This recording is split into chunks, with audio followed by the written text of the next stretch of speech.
Every city has its legends, but this one had a nightmare. He didn't rise overnight.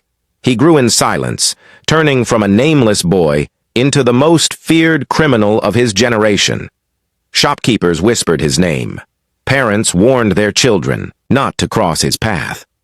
Even the police, who once laughed at him, would soon realize that they were dealing with a storm unlike any they had faced before. He was born in a forgotten corner of the city, where broken houses leaned against each other, and survival meant fighting for every grain of food. No one believed he would become important.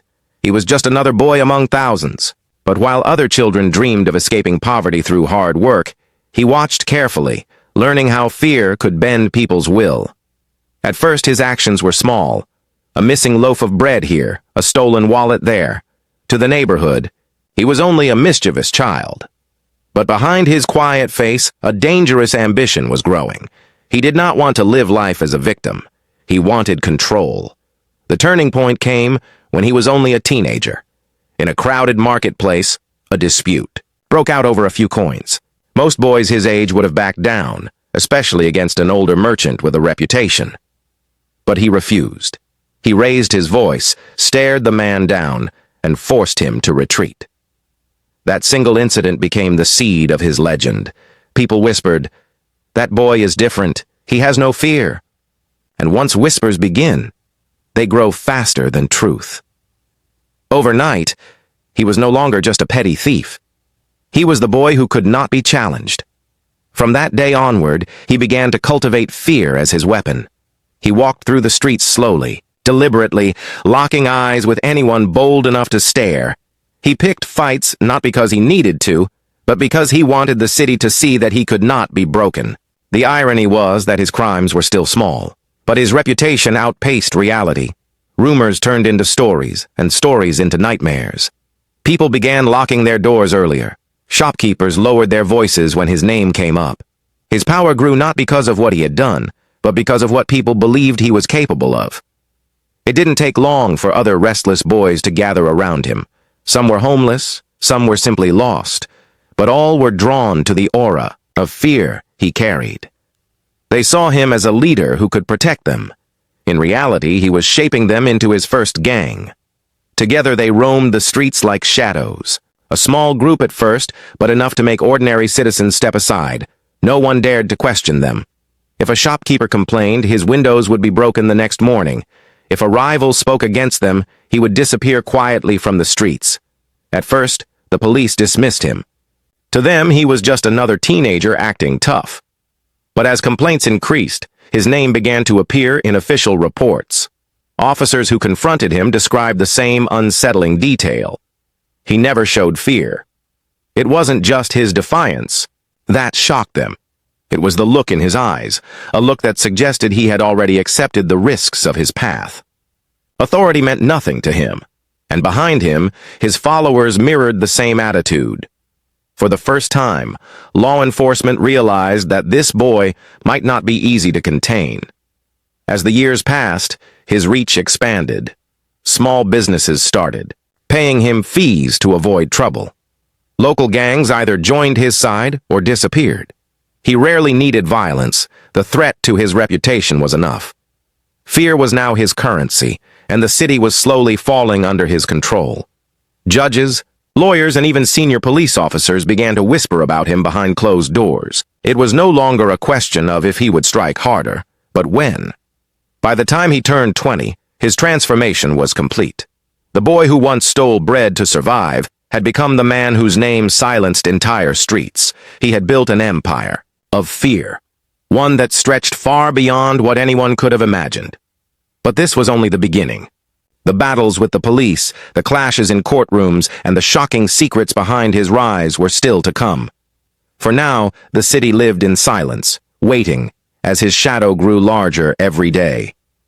The city was already restless, but the tension grew sharper when his crimes began to shift from whispers in alleys to events that no one could ignore. What had once been small acts of intimidation became bold strikes that shook entire neighborhoods. Shopkeepers who had quietly paid his demands started closing their stores altogether, too terrified to continue. Public spaces felt emptier. The silence of fear spread wider than the sound of sirens.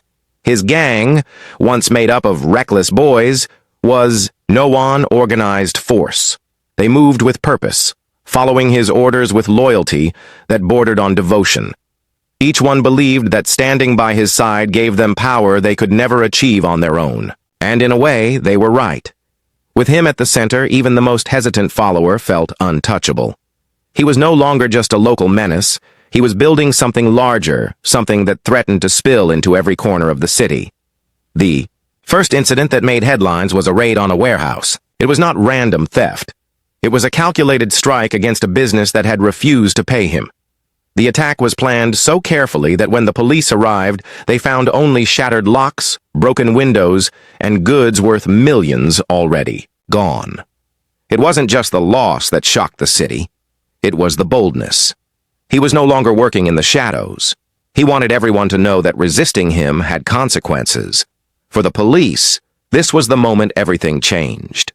They could no longer dismiss him as a small-time criminal. Meetings were called, strategies discussed, and a special task force was formed to deal with him directly. Officers who joined the unit described an unusual pressure, the kind that made them look over their shoulders even when they were off duty. He had become a name that weighed on their minds, and that was his true weapon. Fear was already winning half the battle, but the more law enforcement pushed, the more he resisted. He seemed to thrive on the attention. Every raid they planned was met with a counter. Every arrest attempt ended in chaos. Witnesses refused to speak. Files went missing. Some said he had connections inside the system. Others claimed that fear alone was enough to silence anyone who stood in the way. The line between rumor and truth blurred, but the result was the same. He continued to grow stronger. When the courts finally tried to step in, the challenge became even greater. The first trial against him was supposed to be simple. Minor charges that could at least keep him behind bars long enough for investigators to gather more evidence. But the trial turned into a spectacle. Witnesses failed to appear, lawyers received anonymous threats, and even the judge seemed uneasy as he presided over the case. Inside the courtroom, his presence was overwhelming. He sat quietly, staring at everyone with an expression that never changed, as though he already knew the outcome. The proceedings collapsed within weeks. The charges were dismissed due to lack of evidence, and he walked free, smiling faintly at the cameras waiting outside. That smile, captured in photographs and newspapers, became a symbol of defiance. It told the world that he was untouchable, and for a time, it seemed true. The city's mood darkened. If the police could not stop him, and the courts could not punish him, then who could? Families began moving away from the neighborhoods he controlled. Business owners left shops abandoned, preferring to lose everything rather than face his wrath. The ordinary citizens who remained learned to live in silence, their days shaped by fear of crossing paths with him or his men. But while the public lived in despair, the authorities were far from giving up. The failure of the first trial only hardened their resolve. The task force grew in size, funded directly by higher offices that saw him as a threat not just to the city, but to the system itself. Secret meetings were held, plans drawn up in detail, and surveillance operations launched across multiple districts. For every step he took, the law was preparing to take two more. Still, he seemed untouchable. His network extended beyond these streets. Rumors suggested he had informants in the police, perhaps even among officials. Every time an operation was about to begin, he seemed to know in advance. It was as if the city itself was feeding him information. The police called it corruption, the public called it fear, but to him, it was power. As weeks turned into months, his influence became more visible. He began to appear in places openly, no longer hiding his movements. He walked into restaurants, markets, and crowded squares with the same calm expression, as though daring anyone to stop him. Each public appearance was a performance, a reminder to the city that he was still in control. But beneath the surface of his calm exterior, cracks were beginning to form. The pressure of constant pursuit, the growing size of his empire, and the endless paranoia of betrayal weighed heavily on him. The legend he had built demanded perfection, and perfection was impossible to maintain. He could not afford mistakes, but mistakes were inevitable. The city waited, holding its breath. It was clear now that this was not just a battle between one man and the law. It was a war of endurance, a test of who could hold their ground longer. The system fighting to bring him down, or the man who had made fear his throne. And in the shadows of that waiting, both sides prepared for the next clash, one that would change everything. The storm that everyone had feared finally began to break. His empire, built on silence and shadows, was starting to show signs of weakness. For years he had survived by keeping people terrified, but fear has limits. Fear cannot protect against betrayal, and it cannot shield against mistakes. Inside his circle, cracks were beginning to form. The loyalty that had once bound his men together was now mixed with doubt and greed. Some wanted more money, others wanted more power, and whispers began to spread, whispers that some of his closest allies were secretly speaking to the police. The task force had grown smarter. After months of failed attempts, they realized that catching him head-on was impossible. Instead, they turned to patience. Surveillance cameras, undercover officers, and carefully planted informants began to chip away at the walls he had built. The strategy was slow, but it worked. Every secret deal, every hidden movement, and every conversation that slipped through his circle brought the law closer to his doorstep. For the first time in years, he felt something he had almost forgotten. Pressure. His every step was shadowed. His phone lines were tapped, his meetings watched from afar. The comfort of walking openly through the city was replaced by the tension of always looking over his shoulder. Still, he refused to show weakness. Publicly, he appeared calm, almost untouchable, moving through the streets as if the growing storm meant nothing. But behind closed doors, the anger boiled. He lashed out at his men, questioning their loyalty, demanding explanations for every rumor he heard. His paranoia was becoming as dangerous as his ambition. Then came the night that changed everything. A major operation was launched, one that the police had prepared for months. They targeted one of his warehouses, a place where his men stored illegal goods and gathered for meetings. The raid was swift, precise, and devastating. Dozens of his men were arrested, documents were seized, and for the first time, solid evidence was placed into the hands of the law. The city woke the next morning to headlines that carried his name alongside words like breakthrough, historic, and justice. For ordinary citizens, it was a rare moment of hope. For him, it was the beginning of a nightmare. The courtroom that had once seemed powerless now became the center of a battle. This time, the evidence was undeniable. Photographs, financial records, and testimony from insiders painted a picture too clear to ignore. Judges no longer whispered in fear, they leaned forward in determination. Lawyers who had once hesitated to stand against him now built their cases with confidence. The walls of justice, long shaken by his shadow, were beginning to rise against him. But he was not finished. Even inside the courtroom, his presence was heavy. He sat quietly, his eyes fixed on every witness who dared to speak. And outside those walls, his remaining men worked tirelessly to intimidate, threaten, and silence. Some witnesses disappeared. Others retracted their statements. The battle was no longer just about crime. It was about courage. Could the system stand against the fear he had planted so deeply? For weeks, the trial carried on like a war. Every session was a clash between truth and terror. Journalists filled the seats, reporting every detail, turning him into the most talked-about figure in the nation. His name trended in headlines, his face appeared on screens, and the people watched closely, waiting to see if justice would finally prevail.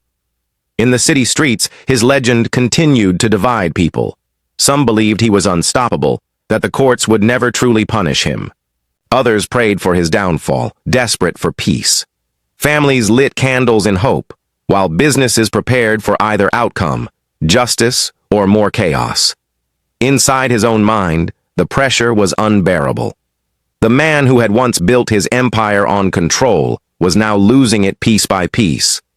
The silence that had protected him was broken, replaced by voices testifying against him. The very weapon he had used, fear, was slowly turning back on him. And yet, he refused to admit defeat.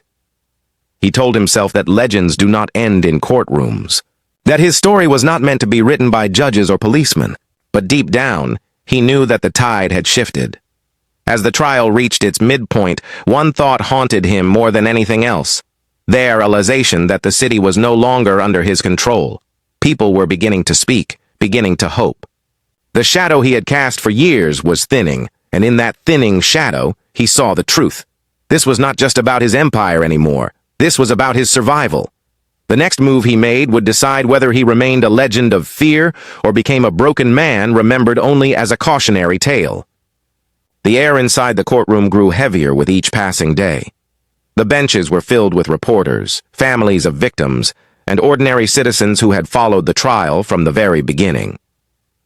Every session was broadcast across the nation, transforming the man at the center of it all into both a symbol of fear and the possibility of justice. By the time the trial reached its climax, tension was at its peak. The prosecution had spent weeks laying out evidence, one piece after another, building a picture of corruption, violence, and manipulation that had ruled the city for years. Now they were ready for their most powerful move.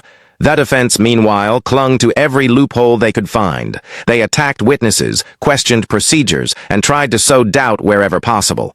But even their confidence was beginning to waver. The evidence was too strong, the testimonies too consistent, and the man they were defending, once so composed, was beginning to show cracks in his armor. Then came the day of the revelation. The courtroom was silent as the prosecution called their final witness, a man no one had expected. Gasps filled the room as a former ally of the accused stepped forward. He had once been one of the most trusted men in the criminal's empire, a figure who knew the secrets, the strategies, and the lies better than anyone. The witness took a deep breath before speaking, his eyes fixed on the floor as if even remembering the past carried unbearable weight. His testimony was nothing short of explosive. He spoke of backroom deals, of hidden accounts, of silent payments to officials who had once claimed to serve justice.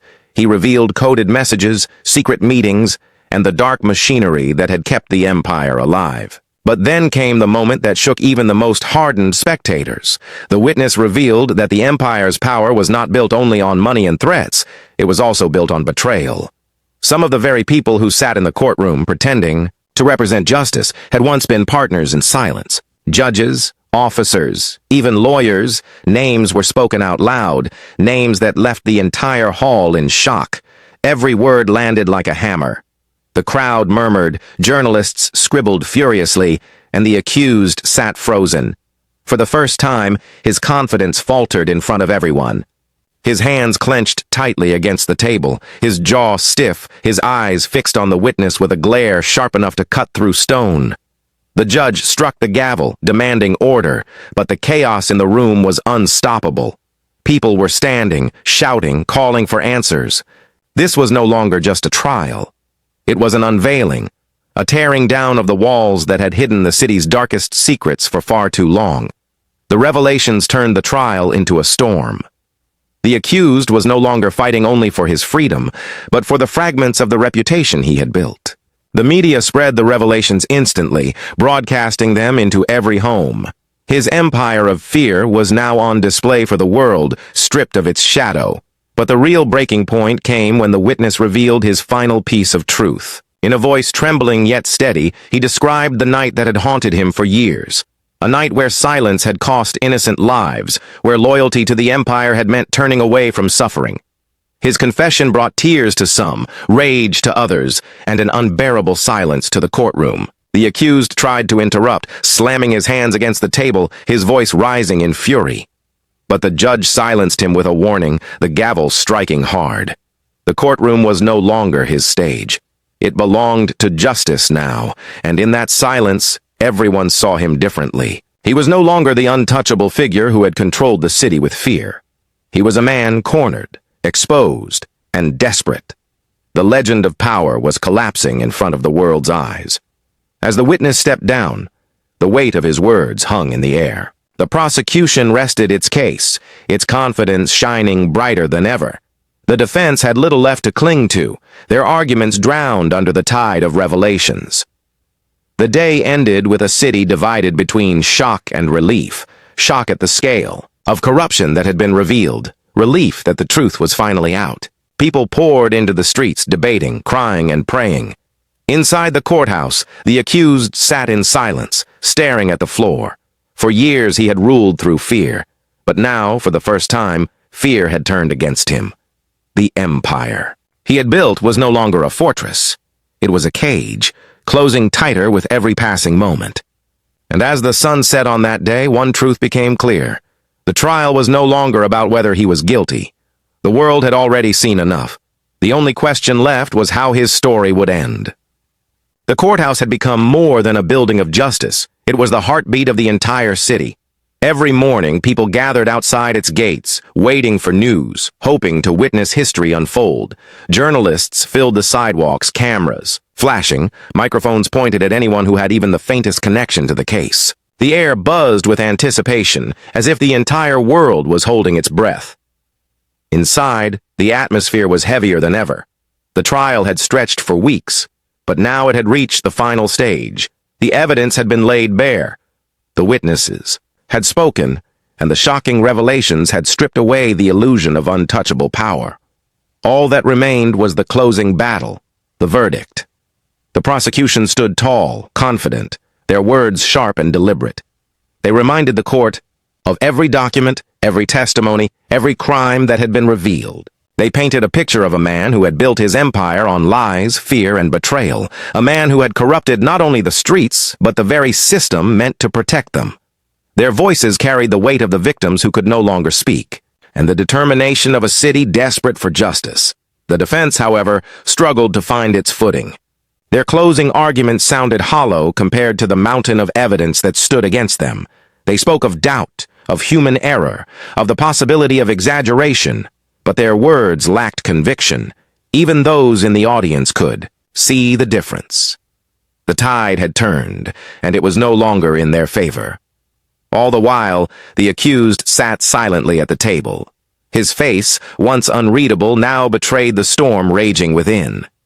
He clenched his fists, his eyes darting from the judge to the jury, from the lawyers to the audience. For years, he had been the man who inspired fear in every room he entered. Now, in this courtroom, he was the one trapped in fear, waiting for others to decide his fate. The city outside mirrored the tension inside. News broadcasts ran around the clock, repeating every detail of the trial. Cafes, markets, and offices became debate stages. Some insisted he would still escape punishment, that his influence ran too deep. Others believed this was the end, the long-awaited moment when justice would finally win. Families prayed, children listened to stories of bravery, and the streets swelled with both anger and hope. On the day the jury withdrew to deliberate, silence swept through the courtroom. The accused tried to maintain composure, but the cracks showed. He tapped his fingers nervously against the table, his eyes fixed on the door through which the jurors had vanished. Every tick of the clock echoed like a drumbeat in the minds of those waiting. Hours passed, but to those inside, it felt like days. When the jury finally returned, the atmosphere shifted. The judge's gavel struck, calling the room to order, but no sound could truly calm the storm of hearts pounding in anticipation. The foreperson of the jury stood, a folded piece of paper in hand. The accused leaned forward, his jaw tight, his eyes unblinking. The verdict was read aloud, each word ringing like thunder in the silent courtroom. Guilty, guilty, guilty. One charge after another, the words cut through the air, leaving no room for doubt. The man who had once seemed invincible now sat frozen, his face pale, his body stiff, as the weight of judgment fell upon him. Gasps filled the room, followed by an eruption of voices. Some cried, some cheered, some simply sat in stunned silence. The victims' families embraced one another, tears streaming down their faces. Reporters rushed out of the courthouse, their voices trembling as they announced to the world that justice had finally been served. The judge struck the gavel once more, silencing the noise, and declared the sentence would follow. But the message was already clear. The empire of fear had crumbled. The man who had once stood above the law was now bound by it, reduced to a figure awaiting punishment. As he was led away, flanked by guards, he turned one last time to look at the crowd. His eyes, once burning with dominance, now carried only rage and disbelief. The silence that had protected him for so long had vanished, replaced by voices too loud to ignore. His legend had ended not with power, but with shame. Outside the courthouse, the city erupted. Bells rang, horns blared, and people filled the streets. Some shouted in celebration, others wept in relief, but all understood they were living a moment that would be remembered for generations. Children were lifted onto shoulders, flags were waved, and chants of justice echoed through the night. The trial was over, but its impact had only begun. For the first time in years, the people felt free from the shadow that had loomed over them. The fear that had dictated their lives was gone, replaced by courage and hope. The man who had ruled their world through terror had been brought down by the very system he thought he controlled, and as the city celebrated under the stars, one truth resonated through every street and every home. Justice, though delayed, had finally arrived. The courtroom was silent as the judge prepared to speak. The verdict had already stripped the man of his power, but the sentence would define the rest of his life. The weight of justice hung in the air, and every eye in the room fixed on the bench where the judge sat with an expression carved in stone. The accused stood between two guards, his hands cuffed, his face pale. He tried to hold his head high, but the chains around his wrists spoke louder than his silence. This was the moment he had feared, the moment when his empire of shadows would finally collapse into nothing. The judge began to read the sentence. Each word was deliberate, each syllable heavy with finality. Life imprisonment without parole. No escape, no chance of redemption in the eyes of the law. The crimes were too great, the damage too deep, and the people too scarred. Justice demanded permanence. The courtroom erupted in emotion. Some cheered, unable to contain their relief. Others wept quietly, remembering the loved ones they had lost to his reign of terror. For them, the sentence was more than punishment. It was closure. It was a chance to finally breathe after years of fear. The accused, however, did not flinch. His jaw tightened, his eyes narrowed, but he remained still. Yet inside, his world was crumbling. He had always believed he was untouchable, that the walls he had built would protect him forever. But now, stripped of his power, he stood as nothing more than a man condemned to spend the rest of his life behind bars. Outside the courthouse, the reaction was immediate.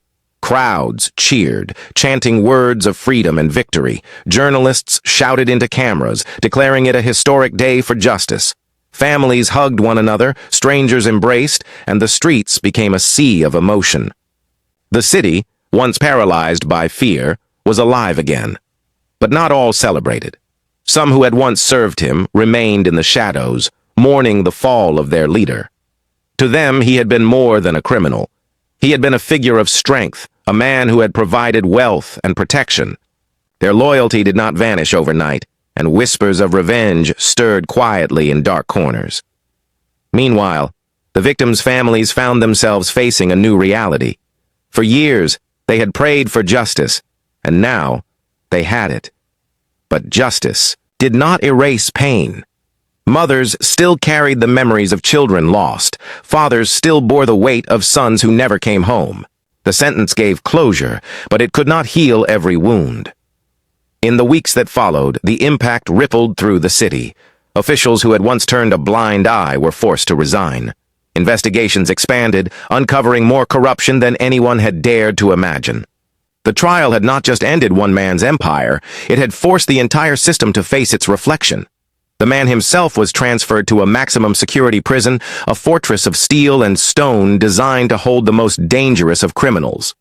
As the gates closed behind him, the reality of his new life settled in. The silence of a prison cell was not the silence of power he once commanded. It was the silence of defeat. For the first time, he was alone. No loyal soldiers to guard him, no allies to shield him, no wealth to comfort him. Just four cold walls, the weight of his crimes and the echo of his own thoughts.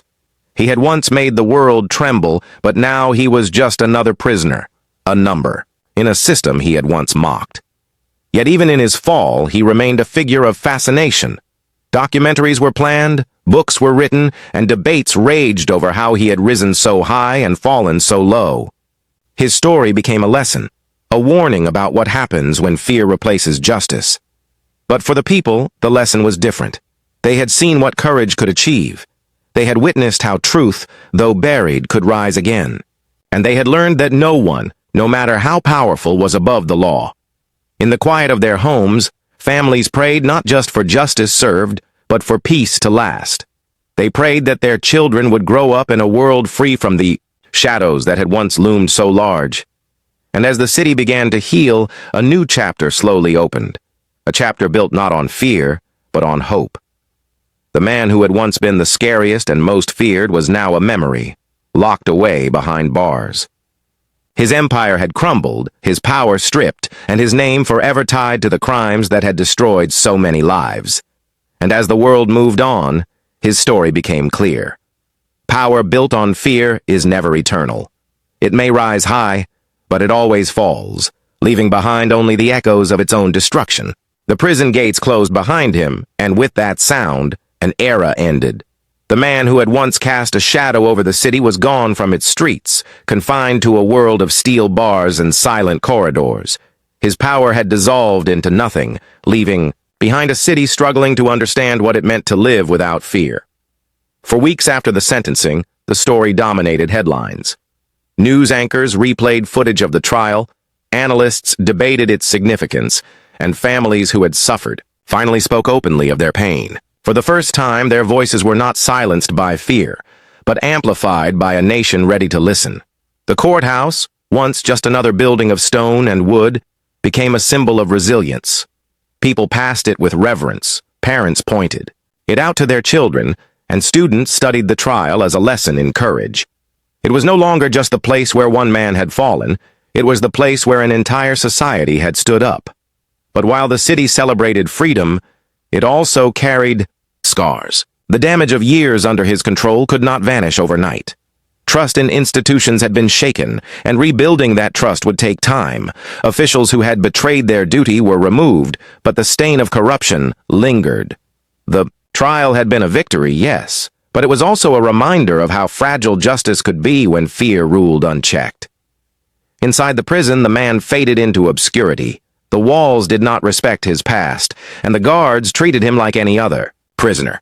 His name, once whispered with dread, was now spoken with disgust or pity. Some prisoners feared him at first, but as weeks turned to months, they realized he was no longer a leader, just another man stripped of control. Yet his presence remained in the world outside. Documentaries captured his rise and fall, authors dissected his strategies, and filmmakers recreated his story for the screen. But in every telling, one message was clear. His reign of fear had ended not because he was strong, but because people dared to speak against him. The families of victims carried forward with heavy hearts, but they also carried strength. They became advocates for reform, pushing for better laws, stronger protections, and accountability. Their voices, once buried in grief, became instruments of change. The tragedy they had endured became fuel for a better tomorrow. The city itself transformed.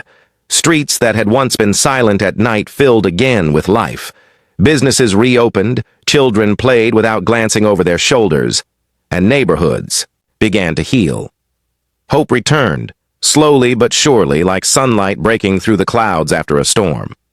Years passed, and his name became less a subject of fear and more a lesson in history. Teachers spoke of him not as a monster to be feared, but as an example of what unchecked power could do. His story was retold not to glorify, but to warn. The man himself grew older in prison, his once sharp eyes dulling, his voice losing the weight it once carried. Time stripped him of everything, leaving behind only regret and silence. The world outside moved on, while he remained trapped in the echo of his choices. In the end, his story was not about the crimes he committed, but about the courage of those who stood against him. Judges who refused to bend, officers who risked their lives, witnesses who spoke despite the danger, and families who demanded justice. They were the true legacy of the trial, and so the city healed, slowly, painfully, but with determination. The scars of the past never fully vanished, but they became reminders of resilience. Where fear had once ruled, Hope now lived.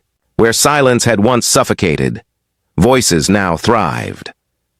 The man who had been the scariest and most feared of his kind was gone, reduced to a prisoner, remembered not as a legend, but as a warning. And as the city looked to the future, one truth remained, carved into the memory of all who had lived through those days. Power built on fear will always fall. Justice, though delayed, will always rise. And courage, once found, can change the course of history. If you enjoy these stories, make sure to subscribe to Black Battlers so you never miss the next one. Your subscription gives us the power to bring you even more emotional and inspiring stories. Join the Black Battlers family today.